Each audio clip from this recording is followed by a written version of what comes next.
Hai, assalamualaikum warahmatullahi wabarakatuh.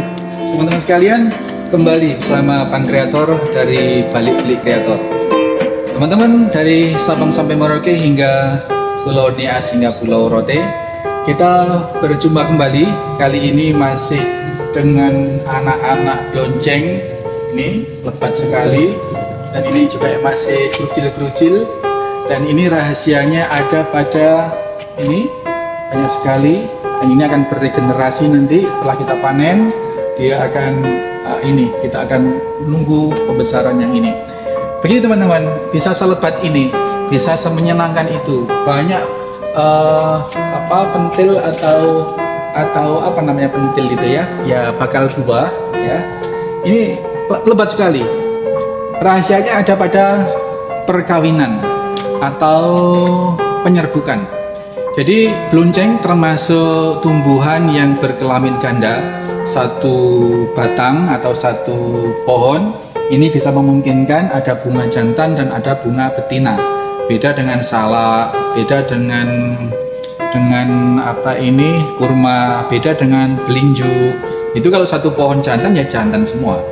Sehingga keterlibatan manusia untuk mengawinkan itu 100% dibutuhkan kalau untuk pohon-pohon yang berjenis kelamin tunggal. Nah, untuk pohon-pohon yang berjenis kelamin ganda seperti sulur-suluran seperti ini, berbagai macam labu, timun dan lain sebagainya, ini sebenarnya relatif tidak membutuhkan 100% keterlibatan manusia karena penyerbukan proses perkawinannya itu bisa terbantu oleh angin, bisa terbantu oleh serangga dan lain sebagainya. Tetapi kita ingin memastikan bahwa setiap bakal buah, setiap kembang betina itu terbuai atau mendapatkan serbuk sari dari kembang jantan, sehingga kita ingin pastikan setiap bakal buah seperti ini, kita ingin pastikan dia akan menjadi buah beneran, tidak kemudian terlewatkan, tidak terbuahi sehingga layu atau sehingga busuk atau layu sebelum besar. Ada tadi yang busuk ya, ada yang busuk. Nah, itu mungkin terlewatkan dari kita mengawinkan. Sementara serangga juga tidak mengawinkan, juga dia tidak terjangkau oleh angin sehingga tidak mendapatkan penyerbukan dari bunga jantan. Baik, kali ini kita akan mempraktekkan bagaimana menyerbukkan atau mengawinkan kembang betina ini supaya nanti terjamin jadi buah selebat itu ya, menjadi buah beneran. Caranya apa? Bunga-bunga betina semacam ini kita akan carikan dulu kembang jantannya. Kembang jantan, ayo kita cari kembang jantan. Kembang jantan itu tempo ini sudah kita review, kita kenalkan, yakni yang dari batang ke kelopak itu tidak ada tanda-tanda bakal buah. Nah, seperti ini. Nah, ini kembang jantan. Ini kembang jantan. Kembang jantan, ini kembang jantan, ya. Ini juga kembang jantan. Nah, kembang yang bagus untuk diserbukkan adalah kembang yang masih segar seperti ini. Kalau kembang sudah layu, sudah lewat masa mekarnya, ini masih bisa sih, cuman tidak seakurat nanti kalau kembang-kembang yang masih bekar semacam ini, yang masih fresh semacam ini ya. Kita ambil beberapa. Sebenarnya satu kembang jantan ini bisa menyerbukkan, bisa mengawinkan atau bisa untuk membuahi beberapa bunga betina sebenarnya. Tapi kita ingin memastikan saja agar yang kita lakukan itu serbuknya masih utuh, masih ada. Nah, kembang betina yang di seperti ini, kembang betina, ini caranya kita buka dulu. Caranya kita buka dulu ini kembang, ya. Kita buka dulu. Ini ya, kita buka sampai dia, nah itu kan serbuk sari itu. Nah, semacam ini. Nah, ini caranya. Nah, kapan kembang betina itu sudah layak dikawinkan? Sebenarnya kalau sudah mekar semacam ini, ya kita cukup kita percik-percikkan semacam ini. Yang penting sudah nyampe ke bunga betinanya, semacam itu. Satu kembang jantan insya Allah bisa membuahi beberapa, ya, insya Allah gitu, ya. Nah, ini sudah terbuai, dan kalau sudah terbuai insya Allah akan menjamin nanti perkembangannya akan betul-betul menjadi buah. Yang seperti ini, yang kembang yang seperti ini tadi, mana tadi?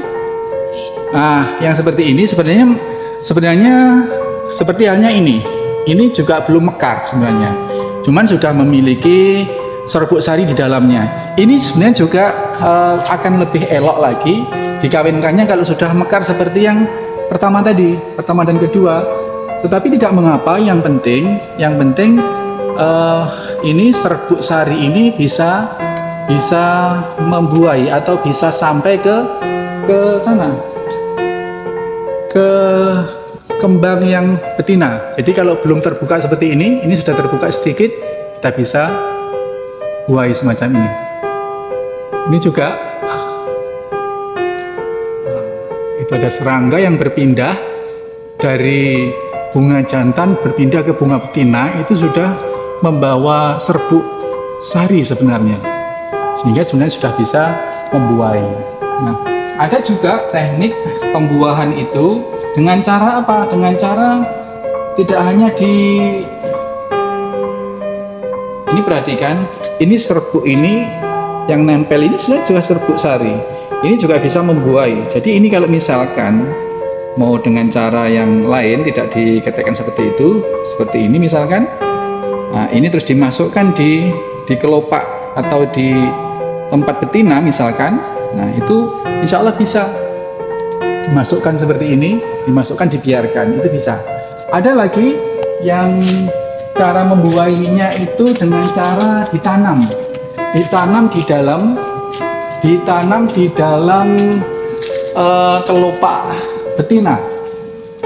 Mana ya yang bisa kita ditanam di dalam kelopak betina seperti ini contoh aja, ditanam terus dibiarkan gitu, dimasukkan seperti ini, terus dibiarkan seperti ini. Ini juga bisa juga, seperti itu. Tapi tidak harus seperti itu, asalkan sudah ditabur-taburkan semacam tadi, itu sudah cukup, sudah selesai. Itu teman-teman sekalian. Jadi lonceng termasuk tumbuhan atau termasuk buah yang membutuhkan penyerbukan, dan penyerbukan itu bisa kita optimalkan kalau kita bantu dengan penyerbukan manusia. Caranya seperti tadi itu, mengawinkan bunga betina dengan bunga jantan. Bunga jantan dikawinkan dengan bunga betina. Yang ini tadi belum sudah ya? Belum. Oke, kita ambilkan kembang yang jantan. Jadi yang ini bunga jantan. Yap. Dan kita pakai metode ditanam aja, tanam di tempat betinanya, nggak apa-apa. Salah. Senyampang kita bisa memastikan bahwa bakal buah atau bunga betina itu terkawinkan, apakah dengan kita, apakah dengan serangga, maka insya Allah bunga itu akan jadi, buah semacam ini. Kita tanam di dalamnya, terus kita tinggalkan Nah, semacam ini bisa juga. Selesai kita proses perkawinan bakal buah, dan buah atau bunga yang sudah dikawinkan semacam itu besar kemungkinan ya 90% sekian dia akan jadi buah. Ada kalanya meskipun sudah dikawinkan tetapi tidak menjadi buah ya, jadi perkembangannya kemudian menjadi busuk ya, menjadi busuk. Kalau sudah terlihat busuk atau terlihat kuning, nah seperti ini contoh, ini kita cari-cari tadi, ini tidak jadi. Ini bisa dua hal. Yang pertama, kemarin tidak dikawinkan sehingga dia tidak punya apa ya, tidak bisa gitu. Yang kedua, bisa jadi karena dia kekurangan nutrisi karena sulurnya terlalu lebat, bisa jadi itu. Maka salah satu fungsi mengurangi sulur, mengurangi atau memproning atau memangkas sulur-sulur itu, terutama sulur-sulur yang jantan, itu untuk menjamin nutrisi mengalir ke bakal buah sehingga bakal buah tidak rusak atau cukup teraliri oleh nutrisi.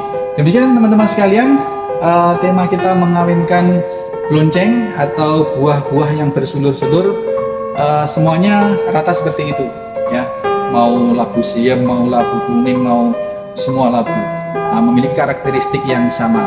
Demikian ya, mudah-mudahan bermanfaat, menginspirasi, senang berkebun, suka bertanam tanaman, karena dari situ kita bisa mengambil banyak manfaat. Terima kasih, sampai jumpa. Assalamualaikum warahmatullahi wabarakatuh.